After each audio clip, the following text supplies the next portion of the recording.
Bulldozer जैसी क्षमता और दृढ़ प्रतिज्ञा जिसमें हो वही बुलडोजर चला सकता है। तो सुना आपने किस प्रकार से योगी आदित्यनाथ दहाड़ रहे हैं कि बुलडोजर चलाने के लिए हाथों में ताकत चाहिए। योगी आदित्यनाथ के जो बयान है आज का ही है, ताजा ताजा बयान है। आपको बता दें बीते दिनों योगी आदित्यनाथ की चर्चाएं खूब बढ़ी हैं देश में, प्रदेश में उनकी चर्चाएं हो रही हैं। जिस प्रकार से उनके बयान आते चले जा रहे हैं, उनका एक्शन वो आज काबिल तारीफ है। उत्तर प्रदेश के मुख्यमंत्री जिस प्रकार से काम करते हैं थोड़ा सा अलग होता है, और वही उनकी जो चर्चा है विश्व पटल पे अब हो रही हैं। फिलहाल सुप्रीम कोर्ट का भी एक निर्णय आया था कि बुलडोजर एक्शन ऐसे किसी के खिलाफ ना हो, और जो दोषी हो यानी जो मकान गलत तरीके से बनाया हो, अवैध निर्माण हो, उसके खिलाफ ही हो। उसके बाद से योगी आदित्यनाथ का पहला बयान बुलडोजर पे है। बखूबी योगी आदित्यनाथ गरजे हैं, पूरा का पूरा भाषण आपको सुनवाते हैं किस प्रकार से योगी आदित्यनाथ गरजे हैं, विरोधियों के ऊपर बुलडोजर को लेकर क्या क्या कह दिया है। बहुत बड़ी बड़ी बातें कही हैं दोस्तों, पूरा बयान इनको सुनिए और हमें कमेंट करके जरूर बताइए कि किस प्रकार से योगी आदित्यनाथ के हाथ हम और भी मजबूत कर सकते हैं अपने तरीके से। जिन लोगों को अवसर मिला उन्होंने पहले पहचान का संकट खड़ा किया अपनी अराजक गतिविधियों से, अपने भ्रष्टाचारी गतिविधियों से, और फिर प्रदेश को दंगों की आग में झोंकने का काम भी किया था। प्रदेश के शांतिपूर्ण और सौहार्दपूर्ण माहौल को आपस में ही लड़ाने का काम किया। पहले जाति जाति को लड़ाया, फिर वर्ग, मत और मजहबों को आपस में ही भिड़ाने का काम किया। महीनों महीनों दंगों की आग में झुलसता रहा उत्तर प्रदेश। तो उत्तर प्रदेश जब शांति और सौहार्द नहीं रहेगा, कोई निवेश क्यों करेगा? विकास कैसे हो पाएगा? पहचान का संकट खड़ा होगा, हर तबके का व्यक्ति तबाह होगा। और आज ये लोग फिर से अपना रंग और रोगन बदल करके फिर नए रूप में आपके सामने प्रदेश की जनता को गुमराह करने के लिए फिर से आना चाहते हैं। बुलडोजर पे हर एक व्यक्ति के हाथ नहीं फिट हो सकते,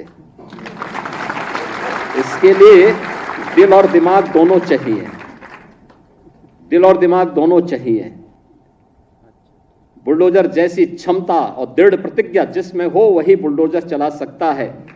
दंगाइयों के सामने नाक रगड़ने वाले लोग बुलडोजर के सामने वैसे ही पस्त हो जाएंगे। और इसीलिए मैं आप सबसे कहना चाहता हूं, ये प्रदेश सरकार ने जो प्रक्रिया अपनाई है पारदर्शी तरीके से, अपेक्षा भी हम यही रखते हैं।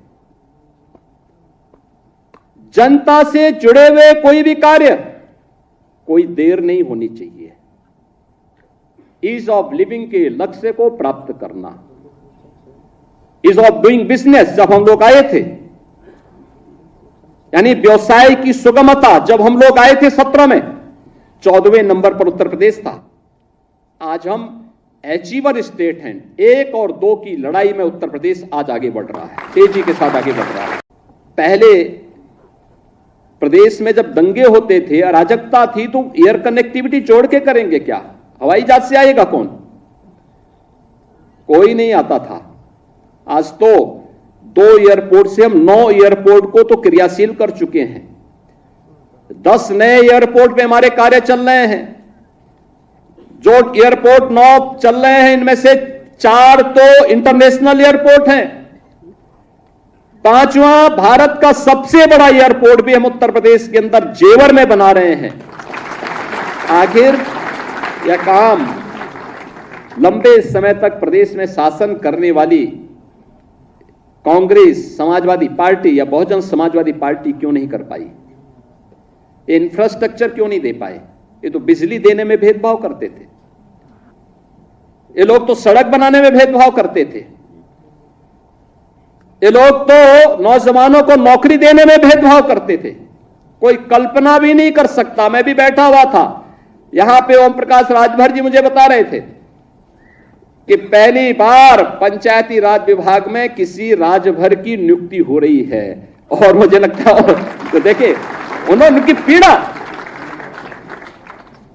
राजभर, एक राजभर नौजवान की नियुक्ति, ये चीजें दिखाती हैं पारदर्शी तरीके से नियुक्ति हो रही है। आखिर वह नौजवान भी तो होगा, वह भी तो प्रदेश का हिस्सा है, क्यों नहीं उसकी नियुक्ति होनी चाहिए थी? मैं देख रहा था नियुक्ति पत्र, जब मैं देख रहा था प्रयागराज का एक नौजवान और एक बेटी, दोनों नियुक्ति पत्र प्राप्त किए, दोनों अनुसूचित जाति से जुड़े हुए थे। इनका भी पहले अधिकार होता था, क्यों नहीं इनको नियुक्ति पत्र मिलती थी? कारण था नियत साफ नहीं थी। चाचा और भतीजे में होड़ लगती थी वसूली को लेकर के, कौन कितना वसूल कर ले। एरिया बटे हुए थे। मैं देख रहा हूं ना इस समय कुछ आदमखोर भेड़िया प्रदेश के अंदर अलग अलग जनपदों में उत्पात मचा रहे हैं, और कमोबेश यही स्थिति 2017 के पहले प्रदेश की थी। ये लोग उस समय कितनी तबाही मचाए हुए थे, किसी से छुपा हुआ नहीं है। और इनके भी एरिया बटे हुए थे वसूली के, कहीं चाचा कहीं भतीजे। महाभारत के सारे रिश्ते थे, सारे रिश्ते। फेल हो जाएगा। महाभारत का दूसरा दृश्य वहां देखने को मिलता था, और वही दृश्य उस समय भी देखने को मिलता था। बहन और भाइयों, मैं तो केवल आपसे एक ही बात कहूंगा, ये जो लोग बोलते हैं इनको अवसर दिया गया था, जब उन्होंने नहीं किया है और जब इन्हें अवसर मिला है कि वो लूट खसोट किए हैं, तो इनको फिर से ये लोग कुछ भी बोले, कभी विश्वास करने की आवश्यकता नहीं। ये लोग बोलते रहेंगे क्योंकि इनके पास अब बोलने के सिवाय कुछ भी नहीं बचा हुआ है।